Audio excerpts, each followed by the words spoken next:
Hello friends, चलिए आज हम स्टार्ट कर रहे हैं एक नया टॉपिक जिसमें हम पढ़ेंगे रो मैट्रिसेस एंड कॉलम मैट्रिसेस, यानी कि पंक्ति आव्यूह एवं स्तंभ आव्यूह। इनकी परिभाषाएं हम देखेंगे और इनसे जुड़े कुछ एग्जाम्पल्स भी आज हम देखेंगे। तो मैंने यहाँ पर लिखा हुआ है रो एंड कॉलम मैट्रिसेस। ठीक है, तो सबसे पहले हम ये देखते हैं कि रो रो मैट्रिक्स किसको कहते हैं। रो मैट्रिक्स अर्थात पंक्ति आव्यूह, तो ऐसा मैट्रिक्स जिसमें केवल सिर्फ एक पंक्ति हो। जैसे मान लीजिए मैंने यहाँ पे मैट्रिक्स लिखा 1 - 2 4। ठीक है, तो ये मैट्रिक्स है, आपको दिखाई दे रहा है, जिसमें केवल एक रो है और कॉलम 1 2 3। तो एक रो और 3 कॉलम है यहाँ पे। तो इसका ऑर्डर क्या हो जाएगा, 1 × 3 या 1/3 भी आप इसको कह सकते हैं। तो ये आपका रो मैट्रिक्स हो गया। तो रो मैट्रिक्स की क्या डेफिनेशन है? रो मैट्रिक्स की डेफिनेशन है ऐसा मैट्रिक्स जिसमें केवल कितने रो हो, एक रो हो। रो यानी पंक्ति। ठीक है, तो आप लिख सकते हैं definition, a matrix in which there is only one row is called row matrix. ऐसा मैट्रिक्स जिसमें केवल एक पंक्ति हो, एक रो हो। और वैसे ही आपका कॉलम मैट्रिक्स का डेफिनेशन क्या हो जाएगा? कॉलम मैट्रिक्स का डेफिनेशन होगा ऐसा मैट्रिक्स जिसमें केवल एक ही कॉलम हो, रो चाहे जितनी भी हो। ठीक है, एग्जाम्पल आप देख सकते हैं, जैसे मैं यहाँ पे लिख दिया -2 6 2 8।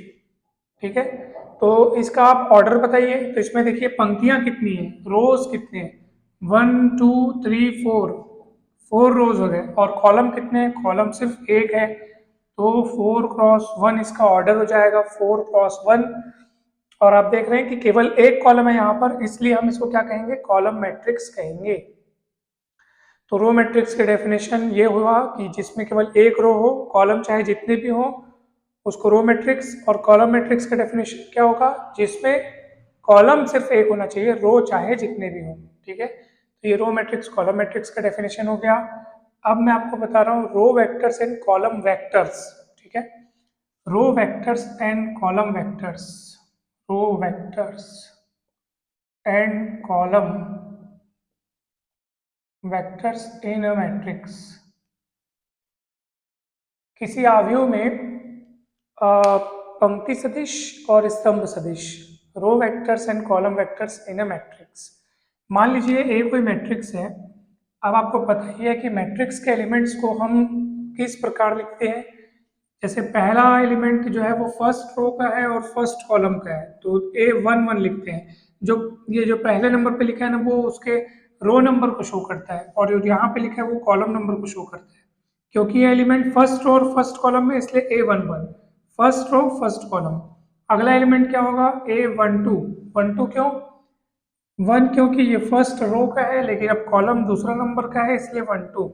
फिर क्या आएगा बताइए, A13। और चलते चलते चलते चलते हमको पता नहीं कितने कॉलम है, मान लो टोटल नंबर ऑफ कॉलम जो है वो n है, टोटल स्तंभों की संख्या n है, इसलिए लास्ट वाले एलिमेंट का नाम होगा A1n।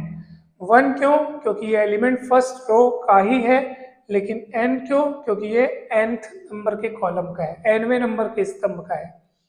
इसका एलिमेंट फिर कैसे लिखोगे, A21। 21 क्यों लिखोगे, क्योंकि अभी दूसरे पंक्ति का एलिमेंट हो गया, दूसरे रो का एलिमेंट है, मगर कॉलम फर्स्ट है, तो सेकंड रो और फर्स्ट कॉलम का एलिमेंट है। फिर क्या आएगा, A22 second row second column. फिर A23 second row third column का एलिमेंट है, इसलिए A23 आया। यहाँ पे क्या आएगा बताइए, सेकेंड रो nth कॉलम, तो A2n आ जाएगा, और यही सिलसिला चलते रहेगा। अब हम लोग चलते चलते मान लो mth नंबर के रो पे आ गए, mवे नंबर के रो पे है ना, mth नंबर के पंक्ति में आ गए, तो इसका नाम क्या होगा, AM1। तो AM1 मतलब ये एलिमेंट कौन से रो का है, mth नंबर के रो का है और फर्स्ट नंबर के कॉलम का है। तो वैसे क्या होगा, AM2 mth row second column, AM3, और ऐसे ही चलते चलते ये कहाँ तक जाएगा, nth रो nth कॉलम, क्योंकि लास्ट वाला कॉलम nth कॉलम है, तो AMN इसका लास्ट एलिमेंट होगा। और देखो यहाँ से आप ऐसे बना सकते हो, ये वाला AM2 AM3 ऐसे AMN, और इसका ऑर्डर हो जाएगा M × N। तो अब जो यहाँ पे आपको रोज दिखाई दे रही है उनको आप अलग अलग सब मैट्रिक्स के फॉर्म में लिखिए। ये पूरा एक मैट्रिक्स हो गया, सिंगल एक मैट्रिक्स है। सब मैट्रिक्स किसको बोलते हैं? किसी भी मैट्रिक्स से आप उसके कुछ टुकड़ों को, कुछ हिस्सों को उठाकर एक छोटा सा मैट्रिक्स तैयार कर रहे हैं तो उसको सब मैट्रिक्स कहते हैं। अब मुझे यहाँ पे सब मैट्रिक्स कैसे तैयार करने हैं? मैं केवल रोज या केवल कॉलम्स को लेकर के सब मैट्रिक्स तैयार कर रहा हूँ। यानी कि आप देखो, चलिए मान लीजिए मैंने केवल यहाँ फर्स्ट रो को लिया, तो अगर मैं केवल फर्स्ट रो को लूंगा तो यहाँ पे मैं लिखूंगा R1, केवल फर्स्ट रो को लिखूंगा A11, A12, A1n, ठीक है, ये फर्स्ट रो को लिख दिया। R2 केवल सेकंड रो आएगा, A21, A22, A23, A2n। तो आप देख रहे हैं कि ये जो मैंने यहाँ पे फर्स्ट रो, सेकंड रो और ऐसे ही आगे चल करके मैं mth रो भी लिखूंगा, तो ये सब जो है उस मैट्रिक्स के सब मैट्रिक्स हैं। सब मैट्रिक्स मतलब उसके कुछ छोटे हिस्से, कुछ टुकड़े, उसमें का कुछ हिस्सा है, ठीक है। तो और ये अपने आप में आप देखेंगे ये रो मैट्रिक्स भी है, क्योंकि रो मैट्रिक्स की क्या डेफिनेशन बताया मैंने आपको, जिसमें केवल एक रो हो, कॉलम चाहे जितने हो, तो ये अपने आप में ये सारे क्या है, रो मैट्रिक्स है। और क्योंकि उस मैट्रिक्स के सब मैट्रिक्स भी हैं इन लोग, तो हम इन्हें किस नाम से पुकारते हैं? हम इन्हें कहते हैं रो वेक्टर्स, ठीक है, रो वेक्टर्स। ये भी रो वेक्टर्स। ऐसे ही करके इसमें कितने ठोक रो वेक्टर्स हो जाएंगे? m, first row vector, second row vector, ऐसे करके m रो वेक्टर्स हो जाएंगे। ऐसे ही अगर आप कॉलम को लिख सकें, C1 फर्स्ट कॉलम, तो ये देखो आप A11, A21, ऐसे करते करते AM1, ठीक है, तो ये क्या हो जाएगा? Column vectors. ऐसे ही दूसरा कॉलम वेक्टर कौन सा होगा? A12, A22, AM2, ऐसे ही करके आपका nth कॉलम वेक्टर भी इस प्रकार लिखा जा सकेगा। तो जितनी रोज होंगी उतने रो वेक्टर बनेंगे और जितने कॉलम होंगे उतने कॉलम वेक्टर बनेंगे। तो ये आपने देखा रो वेक्टर्स एंड कॉलम वेक्टर्स, ठीक है। अब हम आगे चलते हैं और ये देखते हैं linear independency and linear dependency of row vectors and column vectors. अर्थात हिंदी में हम इनको कहेंगे कि पंक्ति सदिशों एवं स्तंभ सदिशों की रैखिक स्वतंत्रता एवं रैखिक परतंत्रता। तो चलिए समझते हैं इसको। काफी आसान था ये वाला टॉपिक, तो इसलिए आपको इजीली समझ में आ गया होगा रो वेक्टर्स किनको कहते हैं और कॉलम वेक्टर्स किनको कहते हैं।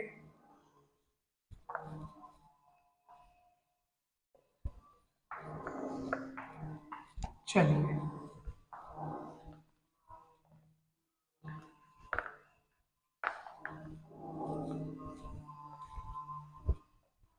अब देखिए नया टॉपिक है linear independency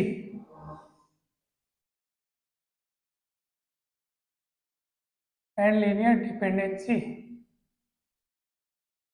of row and column vectors भी लिख सकते हो, मैट्रिसेस भी लिख सकते हो, ठीक है, रो एंड कॉलम मैट्रिसेस। तो इसमें क्या है कि मान लीजिए, पहले मैं किसी एक के रेफरेंस में आपको समझाता हूँ। मान लो मैं रो वेक्टर्स या रो मैट्रिसेस के रेफरेंस में आपको समझा रहा हूँ, फिर वैसे ही डेफिनेशन कॉलम मैट्रिसेस के लिए भी होगी, ठीक है। मान लीजिए आपके पास R1, R2, Rm कितने रो वेक्टर्स हैं? m ठोक रो वेक्टर्स हैं आपके पास, m number of row vectors. यहाँ अपने रो वेक्टर्स मतलब आप समझ लीजिए कि अपने आप में एक R1 जो है वो रो मैट्रिक्स के फॉर्म में, इस फॉर्म में यहाँ कुछ एलिमेंट लिखे हुए हैं वो उसी मैट्रिक्स के, है ना। वैसे ही R2 भी ऐसा ही है, Rm भी ऐसा ही है। तो ये आपके पास कुछ रो वेक्टर्स हमने ले लिए और इन्हीं रो वेक्टर्स का जो कलेक्शन है, ये जो पूरा सेट है, पूरे कलेक्शन के रूप में आप इसको देखिए, पूरे सेट के रूप में देखिए। और ये सेट जो है ये, अच्छा एक बात बताइए, अगर हमारा मैट्रिक्स, जिस मैट्रिक्स से हमने ये रो वेक्टर्स उठाए हैं, जिस मैट्रिक्स से हमने ये लिए हैं, अगर वो मैट्रिक्स मान लीजिए हमारा m क्रॉस n का है, ठीक है, तो इस आप बताइए कि इनमें से हर एक रो वेक्टर का ऑर्डर कितना होगा, हर एक रो मैट्रिक्स का ऑर्डर कितना होगा। तो आप आसानी से बता सकते हैं। देखो अगर हमारा मैट्रिक्स जो है जिसमें से हमने ये रो वेक्टर उठाए हुए हैं, अगर उस मैट्रिक्स का ऑर्डर कितना है m क्रॉस n है, तो इसका मतलब क्या है कि इसमें m रोज है, ठीक है, और कॉलम कितने हैं, n कॉलम है। तो अगर मैं फर्स्ट रो को देखूं, इसके एलिमेंट में कैसे लिखूंगा, a11 a12 करके ऐसे चलते जाएगा और कितना आएगा a1n, 1n तक क्यों जाएगा, क्योंकि इसमें कितने कॉलम है, n कॉलम है, इसलिए लास्ट नंबर वाला जो कॉलम है वो nth नंबर का कॉलम होगा। और इसीलिए अब इसका लो इस टुकड़े को अलग से लिखता हूं मैं, r1 कहे करके a11 a12 a1n। अब इसका ऑर्डर बताइए, तो आप देखेंगे सर एक ही पंक्ति यहाँ पे, लेकिन कॉलम कितना है, n कॉलम है, इसलिए इसका ऑर्डर हो जाएगा 1 क्रॉस n। तो यहाँ पे लिखेंगे कि row matrices, set of row matrices, ठीक है, या कलेक्शन ऑफ लिख सकते हो आप, सेट ऑफ रो मैट्राइसेस इतना इतना इतना ऑफ, ऑर्डर कितना है, ऑर्डर जो है इसका 1 क्रॉस n है, आर सेट टू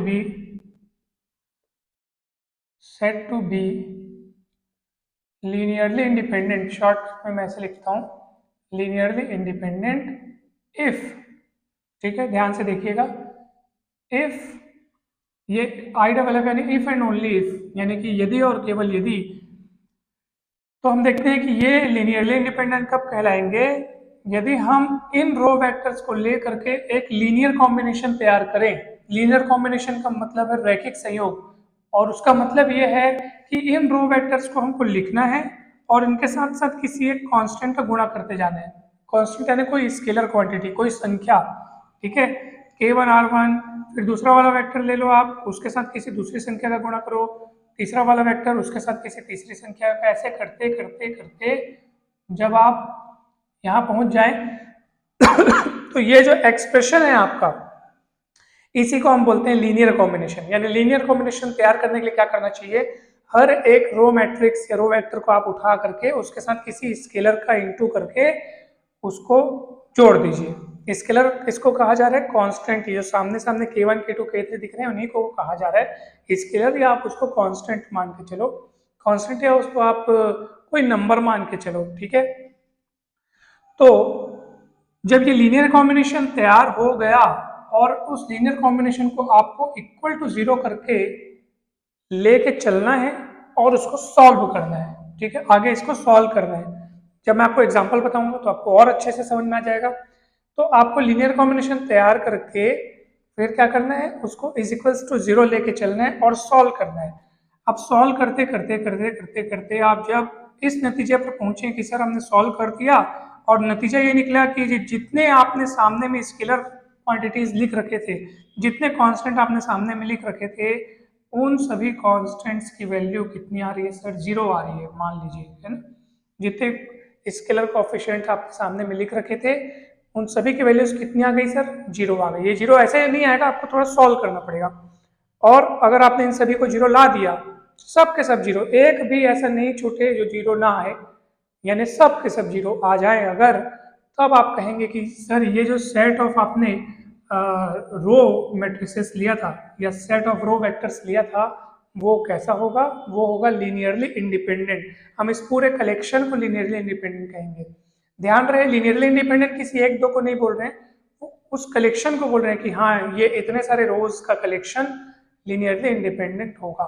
तो कब होगा लीनियरली इंडिपेंडेंट, यदि हम लीनियर कॉम्बिनेशन तैयार करके उसको इज इक्वल्स टू 0 रखें और उसके बाद फिर उसको सॉल्व करें, तो हमारे पास ये नतीजा मिले कि सारे स्केलर जो हैं वो क्या हो जाए, 0 हो जाए, सारे कांस्टेंट जो है 0 हो जाए, ठीक है। सेम ये डेफिनेशन आप कॉलम वेक्टर्स के लिए भी बना सकते हैं। यहाँ पे बस आपको C1 C2 C3 रखना है। रोज वेक्टर ऐसे होते हैं, आड़े होते हैं, कॉलम वेक्टर्स ऐसे होते हैं, वर्टिकल होते हैं, ठीक है। तो अब हम एक एग्जाम्पल देखते हैं। मैंने वहाँ पे एग्जाम्पल लिख रखा है, देखिए 3 वेक्टर्स मैंने वहाँ पे लिए हैं और मुझे कुछ यहाँ पे शो करना है। यहाँ पे 2 बातें एक्चुअली हमको सबसे पहले शो करना है कि show that R1 and R2 are linearly independent and R1, R2 and R3 are linearly dependent, ठीक है। तो ये प्रश्न है कि R1 और R2 को हमको क्या दिखाना है, लीनियरली इंडिपेंडेंट, यानी कि उन दोनों रोज का कलेक्शन जो है वो लीनियरली इंडिपेंडेंट है। मगर जब उसके साथ R3 को साथ में इंक्लूड कर लिया जाता है, यानी कि अब 3 रो वेक्टर्स अगर अपन लेते हैं तो हमें दर्शाना है कि अब वो लिनियरली इंडिपेंडेंट नहीं है बल्कि डिपेंडेंट है। ठीक है, तो इस क्वेश्चन से आप अपने मन में ये बात ना बनाइएगा कि 2 वेक्टर्स इंडिपेंडेंट होंगे और तीसरा हमेशा डिपेंडेंट होगा क्या 3 को लेने पर, ऐसा नहीं है। वो तो इस एग्जाम्पल की पर्टिकुलर बातें हैं। तो ऐसा भी हो सकता है कि किसी दूसरे एग्जाम्पल को अगर अपन लें तो 2 वेक्टर भी लीनियरली इंडिपेंडेंट, तीनों भी लीनियरली इंडिपेंडेंट, अगर चौथा हो तो वो चारों के चारों लीनियरली इंडिपेंडेंट हो जाएं, ऐसा भी पॉसिबल है। ऐसा भी पॉसिबल है किसी एग्जाम्पल में कि R1 और R2 को लें तो कोई 2 रो वेक्टर्स हों और उनमें से किन्हीं 2 को लें और वो भी लीनियरली इंडिपेंडेंट ना हो पाए बल्कि डिपेंडेंट हो जाए। तो सभी प्रकार की यहाँ पे बातें पॉसिबल हो सकती हैं। तो चलिए हम एग्जाम्पल्स को समझते हैं। तो ये फॉर्मूला आपके पास है, चलो मैं एक काम करता हूँ, यहीं पे बनाता हूँ। अब मुझे क्या करना होगा, मुझे पहले ये दिखाना है कि R1 and R2 are linearly independent. तो उसके लिए मुझे कोई 2 स्केलर्स चुनकर लाने पड़ेंगे, 2 कोफिशिएंट्स होंगे जो R1 और R2 के कोफिशिएंट्स बनेंगे स्केलर फॉर्म में। तो मान लीजिए कि late K1 and K2 be 2 scalars, है ना, स्केलर्स भी कह सकते हैं आप। जब हम वेक्टर स्पेस पढ़ते हैं तो उसमें 2 चीज़ें होती हैं, वेक्टर एंड स्केलर, जो आप आगे की कक्षाओं में पढ़ेंगे, आगे की क्लासेस में पढ़ेंगे। तो इसलिए मैंने अभी इसको स्केलर कह दिया, या सामान्य शब्दों में आप इसको कांस्टेंट बोल सकते हैं। ठीक है, तो कांस्टेंट अर्थात कोई नंबर, कोई संख्या। ठीक है, तो let K1 and K2 be 2 scalars such that, मान लो K1 और K2 क्या है, 2 स्केलर्स हैं। किस प्रकार है ये 2 स्केलर्स कि K1 R1, अब मेरे को क्या लेना है, मेरे को केवल 2 वेक्टर्स को लेना है। ठीक है, K1 2 वेक्टर्स, 2 रो वेक्टर्स को लेना है R1 और R2, तो K1 R1 plus K2 R2। ऐसा क्यों लिखा मैं, इसको क्या बोलते हैं अपन लोग, इसको बोलते हैं हम linear combination of R1 and R2। Linear combination बनाने के लिए दोनों वेक्टर्स के साथ एक एक स्केलर को हम मल्टीप्लाई करके लिख देते हैं और इज इक्वल्स टू क्या रख देते हैं, 0 रख देते हैं। तो ध्यान रहे उधर जो 0 लिखा हुआ है ना, वो भी वेक्टर के फॉर्म वाला है, यानी उसको भी हमको मैट्रिक्स के फॉर्म में लिखना पड़ेगा। कैसे, चलिए देखते हैं। ये K1 हो गया, R1 कितना है सर, तो ये है 3 1 माइनस 4 प्लस K2 हो गया, R2 कितना है 2 2 माइनस 3 और इज इक्वल्स टू उधर कितना लिखा है, 0 लिखा है। 0 को भी आप उसी मैट्रिक्स के फॉर्म में लिखो जिस फॉर्म में R1 और R2 है, यानी कि 1 क्रॉस 3 के फॉर्म में लिख दिया आप, 0 0 0। चलो अब K1 को अंदर इंटू करो तो ये हो जाएगा 3K1, K1 1 जा K1 माइनस 4K1, K2 को अंदर इंटू करो 2K1 2K2। ठीक है, और ये हो जाएगा माइनस 3K3 और ये हो जाएगा 0 0 0। ठीक, अब आप जोड़ दो, प्लस लगा है ना, तो क्या करना है, ऐड करना है, पहले को पहले से, दूसरे को दूसरे से, तीसरे को तीसरे से। जब मल्टीप्लाई करते हैं तो इसको सबसे और इसको सबसे। ठीक है, अब पहले पहले को जोड़ो तो कितना हो जाएगा, 3K plus 1 2K plus 1, direct लिखता हूँ 5K प्लस, मतलब 5K1, ये ऐसा। ठीक, फिर क्या होगा बताइए, अब दूसरा दूसरे से ऐड होगा तो ये होगा आपका, अच्छा जब पहला पहले से आप ऐड कर लिए, लिख दिया, दूसरा दूसरे से ऐड होगा K1 प्लस 2K2, तीसरा तीसरे से माइनस 4K1 माइनस 3K3। ठीक है, और ये हो जाएगा 0 0 0। चलिए अब कंपेयर कीजिए, तुलना करनी है ना, पहले को पहले से जोड़ा, दूसरे को दूसरे से जोड़ा, तीसरे को तीसरे से जोड़ा और 0 0 0 लिख दिया। अब आपको तुलना करना है, कंपेयर करना है, पहले वाले को पहले वाले से कंपेयर करके आप इक्वेट करोगे 5K1 इज इक्वल टू 0, दूसरे वाले को दूसरे वाले से इक्वेट करोगे और तीसरे वाले को तीसरे वाले से। अब आप सॉल्व कर लो, देखो 5K1 इज इक्वल टू 0 लिखा है। ठीक है, तो मैं यहाँ पे बताता हूँ 5K1 इज इक्वल टू 0 लिखा है, तो K1 को रख के आप 5 को नीचे इधर लाओगे तो 0/5 यानी 0 जाएगा, तो K1 की वैल्यू 0 आ गई। K1 की वैल्यू 0 यहाँ रखोगे तो सिर्फ क्या बचेगा बताओ, 2K2 बचेगा। 2K2 इक्वल 0, तो 2 भी पलटा दो तो K2 भी 0 आ गया। अब K1 भी 0, K2 भी 0। K1 0 यहाँ रखोगे तो -3 K3 इक्वल 0 रखेगा, -3 को फिर पलटा देना तो K3 इक्वल 0 आ जाएगा।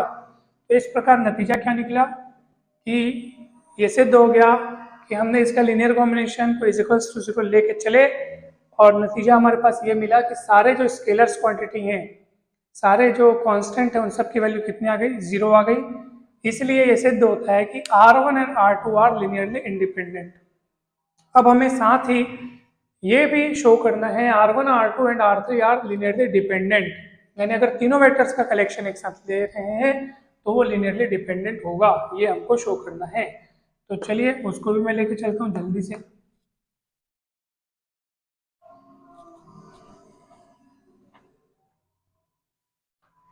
अब देखते हैं अपन कि इसको भी मैं मिटा देता हूँ ताकि जगह अच्छे से बन जाए। तीन वेक्टर्स लेने हैं मेरे को, तो R1, R2, R3 और लीनियर कॉम्बिनेशन बनाने के लिए 3 स्केलर्स ले लेता हूँ मैं, ये देखिए, और उनका लीनियर कॉम्बिनेशन प्लस प्लस करके बन गया। और मुझे क्या करना है, इसको क्या करना है, इज इक्वल्स टू 0 लेके चलना है और सॉल्व करना है। अगर सॉल्व करते करते करते करते आप इस नतीजे पर पहुंचे कि K1, K2, K3 जितने स्केलर आपने लिए हैं सभी की वैल्यू अगर 0 आ गई तो इससे ये साबित हो जाएगा कि R1, R2, R3 linearly independent है।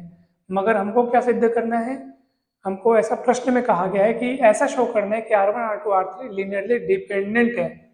इसका मतलब यह है कि K1, K2, K3 की वैल्यू 0, तीनों की वैल्यू 0 नहीं आनी चाहिए, कम से कम एक न एक ऐसा छूट जाए जो 0 ना आए, ठीक है। देखो इंडिपेंडेंट के लिए शर्त क्या होती है, सब 0 होने चाहिए। K1, K2 जितने स्केलर्स हैं सब 0। मान लो 5 K1 मतलब K1, K2, K3 तीन जने मान लो, ठीक है, और तीनों अगर 0 आ गए तभी इंडिपेंडेंट होगा। और मान लीजिए 2 0 आ रहे हैं, एक की वैल्यू 0 नहीं आ रही है, तो भी वो इंडिपेंडेंट नहीं होगा, डिपेंडेंट की कैटेगरी में आ जाएगा। और मान लीजिए 2 जन 0 हो गए, एक जन नहीं हो रहा है, या 2 जन नहीं हो रहा है, कुछ भी होगा, तो क्या होगा, लीनियरली डिपेंडेंट हो जाएगा। इंडिपेंडेंट सिर्फ और सिर्फ तब होगा जब सारे स्केलर 0 होंगे, ठीक है। तो अब K1 लिखता हूं मैं यहाँ पे, R1 की वैल्यू कितनी है बताओ, 3 1 -4। K2 R2 कितना है, 2 2 -3। R3 कितना है, 0 -4 1, ठीक। और इस 0 को आप मैट्रिक्स के फॉर्म में लिखोगे। अब K1 को अंदर इंटू करो जैसे वहां किए थे, तो मुझे क्या करना है, K1 को इधर अंदर अंदर इंटू करना है, K2 को इधर, K3 को इधर। उसके बाद क्या करना है, पहला पहला पहला जोड़ना है। तो मैं एक काम करता हूँ, दोनों काम एक साथ कर देता हूँ। 3K1 हो जाएगा, पहला इसका 2 के प्लस करके 2K2 लिख देता हूँ। इधर 0K3 को, 0K3 मतलब 0 छोड़ो हटाओ, फिर K1 लिख देता हूँ। फिर इधर हो जाएगा 2K2, ये देखो K2 2K2, और इधर हो जाएगा -4K3, ठीक है। फिर क्या होगा बताइए, तीसरे वाले को देखो -4K1, फिर क्या हो जाएगा -3K2, फिर हो जाएगा +K3, और उधर जाएगा 0 0 0, ठीक है। अब पहले वाले को पहले वाले से आप कंपेयर करके लिख लो, 3K1 + 2K2 = 0। दूसरे वाले को दूसरे वाले से, K1 + 2K2 - 4K3 = 0। और तीसरे वाले को तीसरे वाले से, -4K1 - 3K2 + K3 = 0। इस तरीके से आप लिख लो, ठीक है। कंपेयर कर लिया अपन ने, ये आपको समझ में आ गया होगा।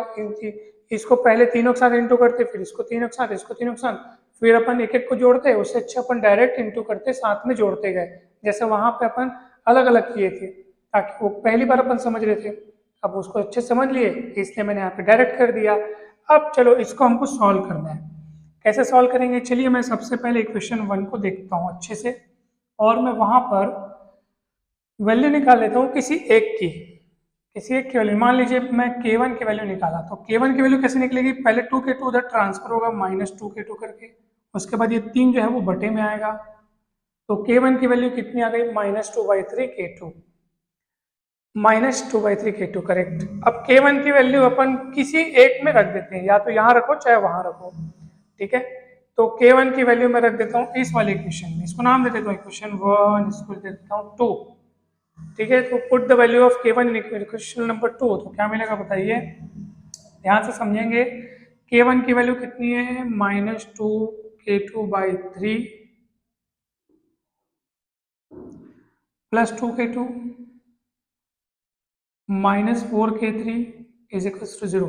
इम्प्लाइज दैट, देखो ये k2 है तो इनको पहले निपटारा कर लेते हैं, एलसीएम निकालते हैं। 3 दूनी कितना होगा, 6, 3 दूनी 6, 6 - 2 तो बचेगा 4, फिर जाएगा 4/3k2 is equals to 4k3, -4k3 को उधर ले गया तो +4k3 हो गया। ठीक, पक्का। अब देखो एकदम ध्यान से समझिएगा, काफी इंपॉर्टेंट बातें हैं। K2 और K3 के बीच में रिलेशन आ गया हमारे पास, K1 K2 के बीच में रिलेशन आ गया हमारे पास। तो मैं अब इस रिलेशन और इस रिलेशन को दोनों को कंबाइन करना चाह रहा हूं ताकि हम एक नतीजे पर पहुंच सके। जीरो तो कोई नहीं आया अभी तक, इतना आप मान के चलिए कि हम जीरो लाने का अगर हमारा प्रयास सफल हो जाता, अगर हम जीरो ला लेते सभी को, तो जो सिद्ध करने कहा गया है वो झूठा हो जाता। हमको सिद्ध क्या करना है, R1 R2 R3 जो है वो लिनियरली डिपेंडेंट है। ठीक है, तो शायद इसलिए ये लोग जीरो नहीं आ रहे हैं, है ना। अगर K1 K2 K3 सब जीरो आ जाए तो फिर डिपेंडेंट कहाँ का हुआ, वो तो इंडिपेंडेंट हो जाएगा। तीनों रो वेक्टर्स क्या हो जाएंगे, लिनियरली इंडिपेंडेंट हो जाएंगे। तो जीरो तो आ नहीं रहा है, तो चलिए फिर भी हमको एक रिजल्ट तो देना है कि जीरो नहीं आ रहा है तो क्या आ रहा है और क्या पॉसिबिलिटीज हैं K1 K2 K3 की वैल्यूज के लिए। ठीक है, तो इन दोनों को मैं कंबाइन करना चाहता हूं। अब वो कैसे किया जाए, आइए इसके बारे में बातें करते हैं। देखो ये -2/3k2 लिखा हुआ है, यहाँ 4/3k2 लिखा हुआ है, 4 कट सकते हैं यहाँ से, तो है ना, 4 को मैं काट देता हूँ तो कितना हो जाएगा बताओ। अगर मैं यहाँ से 4 को काट दूं तो कितना हो जाएगा, 1/3k2 और k3 हो जाएगा। अब देखो यहाँ 1/3k2 लिखा है जबकि यहाँ लिखा है -2/3k2, तो सेम सेम दिख नहीं रहा है ना। तो मैं काम करता हूँ यहाँ पे इस दोनों पक्षों में ना दोनों और -2 का गुणा कर देता हूँ ताकि ये वाला उसके बराबर हो जाए। तो -2/3k2 और -2k3, है ना। ये देखो -2 का इंटू करने से ये वाली चीज इस चीज के बराबर हो गई और ये वाली चीज इसके बराबर है और यही वाली चीज यहाँ लिख के इसके बराबर है। इसका मतलब अगर आप तीनों को देखोगे तो आप पाएंगे कि K1 इज इक्वल्स टू आपको क्या मिल रहा है, -2k2/3। इसके बटे में लगाता हूँ तो ज़्यादा अच्छा है। तो K1 is equal to -2/3k2 मिल रहा है और यही चीज किसके इक्वल है, -2k3 के इक्वल है। देख पा रहे, तो K1 equal -2/3k2 is equal to -2k3। क्यों अपन ने ऐसा किया, चार तो कॉमन था वैसे भी, तो वो कट गया और -2 का इंटू क्यों किया आपको समझ में, ताकि ये इसके बराबर दिखने लगे और चूंकि ये इसके बराबर है तो तीनों को हम इक्वल करके लिख सकें। अब सर जीरो तो आया नहीं, तो आगे हम इसका रिजल्ट किस तरीके से लिखेंगे, तो देखो उसके लिए कितनी जबरदस्त बातें हैं। और वैसे भी देखो ना, तीनों एक दूसरे पर डिपेंड है, तो डिपेंड है इसका मतलब ये है कि हर हाल में ये जीरो तो नहीं होंगे बल्कि कुछ न कुछ क्वांटिटीज के रूप में आपको मिलेंगे। कैसे, मैं आपको बता रहा हूँ और मैं इसको भी फिलहाल मिटा रहा हूँ। देखो ऊपर का तो मैं मिटा ही सकता हूँ, ये देखो देखो ये लिखा है K1 is equals to -2k2/3 लिखा है, उसको मैं ऐसे लिख सकता हूँ क्या, K2 3 नीचे में है और ये -2 को अपॉन के अपॉन में ला दो, -2 माइनस यहाँ लगा देता हूँ क्योंकि आप मैथ्स में पढ़े हैं, जैसे यहाँ पे लिखा है 1/a/b। तो ये आपको पता है कि जब कोई अपॉन में पहले से अपॉन हो तो वो पलट पलट के ऊपर चले जाता है ना। अपॉन के अपॉन में कोई अगर फ्रैक्शन हो तो वो ऊपर चले जाता है, पलट जाता है। ठीक है, तो जब ऐसा हो सकता है तो ऊपर वाला पलट पलट के नीचे के नीचे भी आ सकता है ना, नीचे के और अपॉन में आ सकता है। तो ये वाला फंडा आप हमेशा याद रखें। और ये मैं इक्वल टू क्या लिखा है देखो तो बोला K3, तो ये -2 को लिख सकता हूँ क्या मैं, -1/2। मैंने यहाँ पे भी वही काम किया कि -2 को नीचे ला करके 1 के अपॉन में रख दिया ताकि देखो अगर आप पलटेगा तो इतना ही आएगा ये, है ना। तो ऐसा क्यों किया सर, ऐसे इसलिए किया ताकि मैं ऊपर K1 K2 K3 को अकेला अकेला अकेला देख सकूं। K1 के अपॉन में कुछ नहीं तो मैंने 1 रख दिया, इज इक्वल्स टू, चलिए मैं यहाँ पे कुछ मान लेता हूँ, मान लो मैं A मान लिया, ठीक है। अब आप K1 की वैल्यू निकालिए, इन दोनों को थोड़ी देर के लिए भूलिए और 1 इंटू ए यानी K1 की वैल्यू आ गई A। K2 की वैल्यू निकालो, इसके लिए इन दोनों को थोड़ी देर के लिए भूल जाओ, -3/2 को उधर इंटू करो तो हो जाएगा -3/2 A। और वैसे ही इसको मिटा रहा हूँ, और वैसे ही K3 की वैल्यू कितनी आएगी बताइए, तो इसके लिए इन दोनों को भूल जाओ, इसको जब ट्रांसफर करो तो -1/2 A। अब सर A जो है वो कुछ भी क्वांटिटी हो सकती है। अगर आप A = 1 ले लें, यहाँ रखें तो कितना मिलेगा K1 K2 K3 का वैल्यू 1 -3/2 -1/2। जीरो कहाँ आया, एक भी जन जीरो नहीं आया, ठीक है। तो अगर आप A की वैल्यू 2 ले लें तो हो सकता है कुछ दूसरी वैल्यूज आ जाए, 2 का इंटू हो जाएगा, मतलब अनगिनत वैल्यूज निकल सकती है, ठीक है। अब बोलोगे सर आप A की वैल्यू 0 ले लो तो 0 0 0 आ जाएगा, तो ऐसा में केवल एक ही केस हुआ ना, हर हाल में तो 0 नहीं आ रहा है, यानी कि A की वैल्यू अगर मैं 0 न लूँ तो फिर K1 K2 K3 की वैल्यू 0 कहाँ आई, ठीक है। तो वो जो हम बातें कर रहे थे, यानी कि आप बोलेंगे सर A की वैल्यू जब आप 0 रखोगे तो K1 K2 K3 की वैल्यू 0 आ रही है, और उस केस में आप इसको लीनियरली इंडिपेंडेंट कह दीजिए, आप ऐसे ही कहेंगे ना।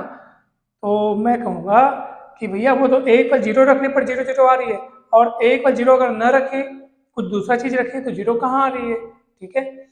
तो मतलब हमारे पास A = 0 के अलावा और भी ऑप्शंस हैं, यानी इसके कई सारे सॉल्यूशन पॉसिबल हैं। मन चाहे A की वैल्यू रख के हम कितने भी सॉल्यूशंस प्राप्त कर सकते हैं, यानी there are many solutions, there are infinite number of solution, और जब इन्फिनाइट नंबर ऑफ सॉल्यूशंस होते हैं तो वो हर हाल में लीनियरली डिपेंडेंट ही होता है, इस बात को आप याद रखिए। अगर हमारे पास सारे K1 K2 K3 की वैल्यू 0 आ रही है, इसके सिवा और कोई ऑप्शन नहीं है, और कोई वैल्यू नहीं निकल पा रही है, एकमात्र वही सॉल्यूशन अगर मिल रहा होता तो हम उसको उस समय R1 R2 R3 को लीनियरली इंडिपेंडेंट कहते, ठीक है। यहाँ पे तो हमारे पास 0 0 0 के सिवाय और भी तो बहुत सारे सॉल्यूशंस मिल रहे हैं ना, उनके अलावा और भी बहुत सारे सॉल्यूशंस मिल रहे हैं। तो अगर इन्फिनाइट नंबर ऑफ सॉल्यूशंस मिल रहे हैं तो आप उसको डिपेंडेंट कहेंगे, लीनियरली डिपेंडेंट कहेंगे। देखो ना, ये देखो K1 K2 K3 आपको नॉन जीरो भी मिला है। तो मुझसे जितना पर्याप्त डिटेल हो सका मैंने आपको उतना बताने का प्रयास किया, और कहीं भी डाउट होगा तो आप पूछ सकते हैं। तो यहाँ फाइनली यहाँ नतीजा आपको क्या लिखना है कि R1 R2 R3 are linearly dependent because K1 K2 K3 has infinite number of solutions, यानी इनकी इन्फिनाइट नंबर ऑफ वैल्यूज हो सकती है, और वो जब इन्फिनाइट नंबर ऑफ वैल्यूज हो सकती है तो उसमें से नॉन जीरो वैल्यूज भी शामिल है, ठीक है। इसीलिए हम इसको लीनियरली डिपेंडेंट कह रहे हैं। इसके बाकी एग्जांपल्स और आप बना कर देखिएगा, और कहीं भी डाउट होगी तो पूछिएगा। वीडियो अच्छा लगा हो तो जरूर लाइक करें, चैनल को सब्सक्राइब करें, वीडियो को अपने फ्रेंड्स के साथ शेयर करें। BSc के मैथ्स के वीडियोस ऐसे ही अपलोड होते रहेंगे, और 11th-12th के कुछ बेसिक टॉपिक के वीडियो भी, मैथ्स के बेसिक टॉपिक के साथ साथ कोर्स के जितने भी टॉपिक हैं वो सारे के वीडियोस धीरे धीरे अपलोड होते रहेंगे, इसलिए चैनल पर जरूर बने रहिए। Thank you so much.